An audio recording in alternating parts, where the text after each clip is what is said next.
5 जून 2024 को Sunita Williams Boeing के spacecraft में सवार होकर अपने तीसरे अंतरिक्ष मिशन पर निकली। यह मिशन सिर्फ 7 दिनों का होने वाला था। तब उन्हें अंदाजा तक नहीं था कि जून के महीने में धरती से विदा लेने के बाद उन्हें दिसंबर में क्रिसमस का त्योहार भी अपनों से दूर धरती से 400 किलोमीटर की ऊंचाई पर मनाना होगा। सुनीता विलियम्स और उनके साथी बुच विल्मोर पिछले 6 महीने से अंतरिक्ष में फंसे हुए हैं।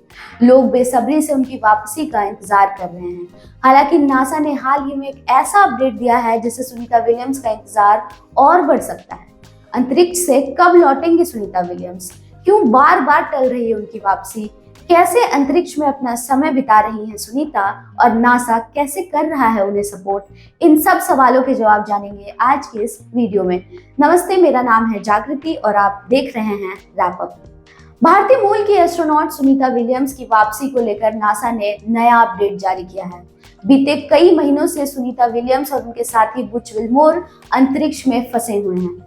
उन्होंने 5 जून को धरती से उड़ान भरी थी और वह 7 दिन में मिशन को पूरा कर लौटने वाले थे। हालांकि स्पेसक्राफ्ट में तकनीकी खराबियों की वजह से उनकी वापसी टल गई। नासा ने कहा था कि वह फरवरी 2024 में धरती पर लौट आएंगे। हालांकि नासा ने बीते सप्ताह कहा है कि उन्हें वापस लाने के मिशन में और देरी होगी। अब उन्हें कम से कम मार्च के अंत तक वहीं रहना होगा। इससे 7 दिनों का यह मिशन 9 महीने से भी ज्यादा समय का हो जाएगा। तो आखिर क्यों टल रही है सुनीता की वापसी? सुनीता विलियम्स बीते जून में बोइंग स्टार लाइनर नाम के स्पेसक्राफ्ट के माध्यम से ISS यानी इंटरनेशनल स्पेस स्टेशन में पहुंची थी। हालांकि बोइंग के इस विमान में उड़ान भरते ही तकनीकी खराबी आ गई। सुनीता विलियम्स और बुच विल्मोर की वापसी के लिए एक दूसरा विमान अंतरिक्ष में भेजा गया था। क्रू 9 के 2 अंतरिक्ष यात्री सितंबर में ड्रैगन स्पेसक्राफ्ट के जरिए इंटरनेशनल स्पेस स्टेशन पहुंचे थे। इसमें सुनीता विलियम्स और विल्मोर के लिए 2 सीटें खाली भी थी। योजना यह थी कि फरवरी 2025 में चारों वापस धरती पर लौट आएंगे। हालांकि नासा ने कहा है कि क्रू 10 और 9 जून दोनों अंतरिक्ष यात्रियों को लेकर आने वाला है। अब मार्च 2025 से पहले लॉन्च नहीं हो पाएगा। जैसे जैसे इस मिशन की अवधि बढ़ती जा रही है, सुनीता विलियम्स की सेहत को लेकर चिंताएं भी बढ़ रही हैं। हाल ही में सुनीता विलियम्स की कुछ तस्वीरें सामने आई थी जिसमें वह बेहद कमजोर नजर आ रही थी। लोग कह रहे हैं कि सुनीता की हालत ठीक नहीं लग रही है और उन्हें जल्द से जल्द वापस लाने की जरूरत है। हालांकि कई अटकलों के बाद सुनीता विलियम्स ने साफ किया है कि वह पूरी तरह से ठीक हैं और उन्हें कोई दिक्कत नहीं है।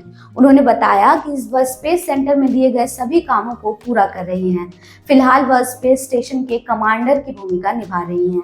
अब सवाल यह है कि इतने दिनों तक अंतरिक्ष में रहना इंसानी शरीर पर किस तरह के प्रभाव डालता है और क्या सुनीता विलियम्स सुरक्षित धरती पर लौट सकती हैं? स्पेस स्टेशन में तमाम सुख सुविधाओं के बावजूद यात्रियों के लिए अंतरिक्ष में रहना बेहद मुश्किल होता है। यह सवाल भी उठता है कि अंतरिक्ष में मानव कितने समय तक जिंदा रह सकता है। अंतरिक्ष यात्रा मानव शरीर के लगभग हर हिस्से को प्रभावित करता है और इसका मुख्य कारण गुरुत्वाकर्षण है। पृथ्वी का गुरुत्वाकर्षण ही हमें जमीन पर रखता है। स्पेस में अंतरिक्ष यात्री धरती पर रहने वाले लोगों की तरह जमीन पर नहीं चल सकते हैं। वह अपने अंतरिक्ष यान के अंदर ही तैरते रहते हैं।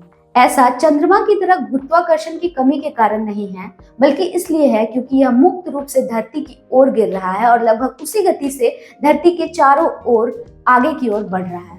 इसका अर्थ यह है कि स्टेशन के अंदर अंतरिक्ष यात्री तैर रहे हैं।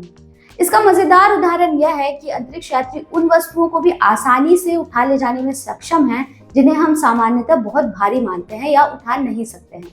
BBC की एक रिपोर्ट के अनुसार स्पेस स्टेशन में किसी यात्री के लंबे समय तक रहने का एक और बड़ा नकारात्मक प्रभाव यह है कि उनकी मांसपेशियों को चीजों को हिलाने के लिए बहुत कम काम करना पड़ता है।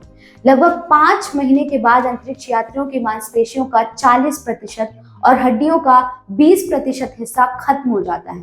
कनाडा मेडिकल एसोसिएशन जर्नल में प्रकाशित शोध से पता चलता है कि केवल 2 सप्ताह के बाद हमारी मांसपेशियों का द्रव्यमान 20% तक कम हो सकता है। इसका असर हमारी देखने की क्षमता पर भी पड़ सकता है।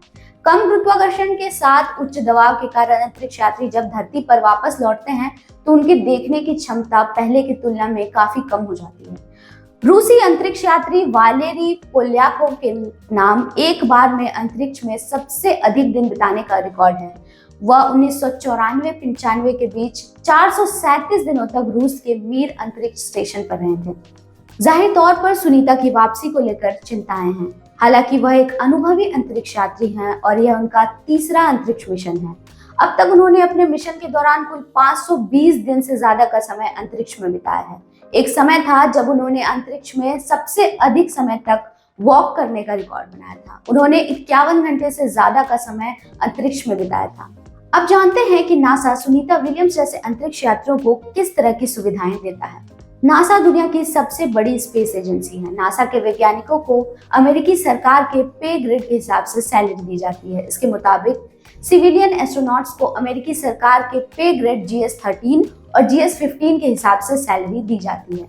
GS-15 में सबसे अनुभवी एस्ट्रोनॉट्स आते हैं। इस श्रेणी के एस्ट्रोनॉट्स का काम बहुत स्किल वाला होता है। यह लोग नासा के सबसे कठिन माने जाने वाले मिशन में हिस्सा लेते हैं और उनकी सैलरी लगभग $1,50,000 होती है। सुनीता विलियम्स एक रिटायर्ड अमेरिकन नेवी कैप्टन हैं और 1998 से नासा के साथ जुड़ी हुई हैं। अनुभव के लिहाज से सुनीता GS-15 पे ग्रेड में आती हैं। भारतीय रुपए में उनकी सैलरी तकरीबन 1.27 करोड़ रुपए है। इसके अलावा उन्हें नासा कई दूसरी सुविधाएं भी देता है। इसमें health insurance, advance training, psychological support, परिवार और दोस्तों से बातचीत करने के लिए पैकेज, यात्रा भत्ता और मिशन के दौरान होने वाली घटनाओं के लिए इंश्योरेंस प्रोटेक्शन भी दिया जाता है। तो इंतजार है उनकी वापसी से जुड़े नए अपडेट का। आपको यह वीडियो कैसी लगी कमेंट सेक्शन में लिखकर जरूर बताइएगा। इस वीडियो में फिलहाल इतना ही। शुक्रिया।